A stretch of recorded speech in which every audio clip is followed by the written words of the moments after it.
मंडी मिलेगी या नहीं, इस पर अभी संशय बना हुआ है, क्योंकि जिस तरीके की परिस्थिति है, सरकार मूड बना रही है। अब की बार यूसीसी पर आर पार।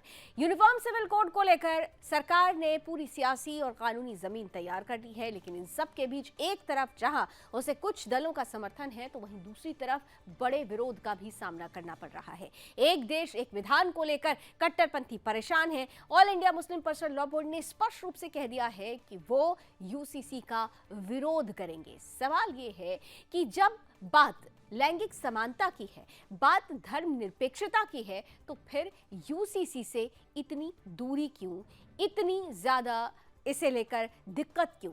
क्या सबको जो समान अधिकार मिलने के कवायद सरकार की तरफ से शुरू की जा रही है, बड़ा अधिकार दिया जा रहा है सबको, इस पर कट्टरपंथियों का परेशान होना क्या एक दूसरी राजनीतिक बिसात की तरफ इशारा नहीं करता? 2024 को लेकर इसका क्या होगा असर, आइए ये सब कुछ समझिए हमारी इस रिपोर्ट में।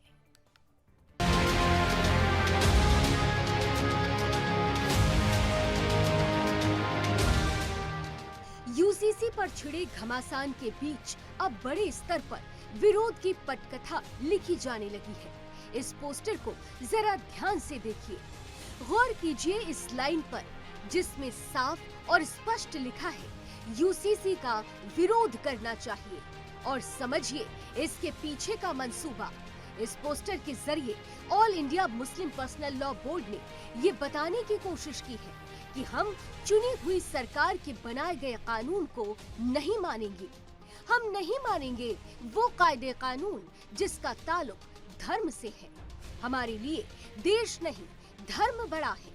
जी हाँ, चौंकिए मत, आपने बिल्कुल सही सुना है, क्योंकि जिस तरह से पर्सनल लॉ बोर्ड ने विरोध के लिए मुनादी की है, वो हैरान करने के साथ ही देश के मुसलमानों को भड़काने वाला भी है।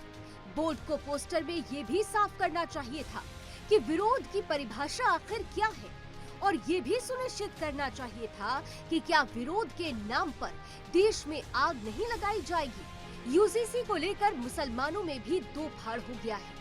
एक और All India Muslim personal law board मुखालफत की बात कर रहा है, तो वहीं दूसरी ओर Sunni personal law board UCC के मुद्दे पर सरकार के पाले में खड़ा दिख रहा है।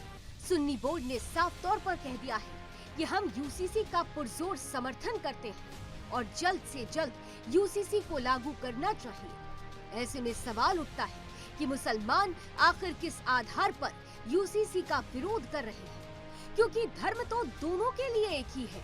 बहरहाल अब देखने वाली बात है कि यूसीसी पर सरकार आखिर आगे क्या एक्शन लेती है। क्या मॉनसून सत्र में इस बार यूसीसी पर बिल लाकर सरकार आर पार के मूड में आ चुकी है? Bureau report, Sudarshan news. देखिए, all India Muslim personal law board क्यों चाहेगा यूसीसी आए?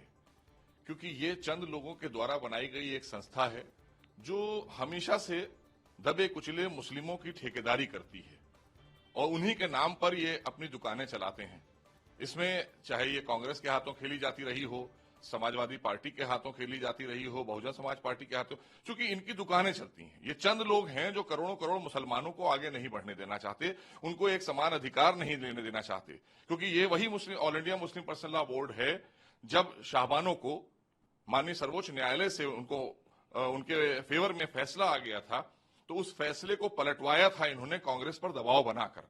तो ये एक एनजीओ है, इसने एक इतना ऐसा महाज बनाकर रखा था कि साहब हम एक बहुत धार्मिक बहुत बड़ी संस्था हैं और ये जैसे धर्म के ठेकेदार बन के घूम रहे हैं। ऐसा कुछ नहीं है। All India Muslim personal law board, इनकी दुकानें बंद होने वाली हैं, क्योंकि यूसीसी आते ही इनकी दुकानें बंद हो जाएंगी।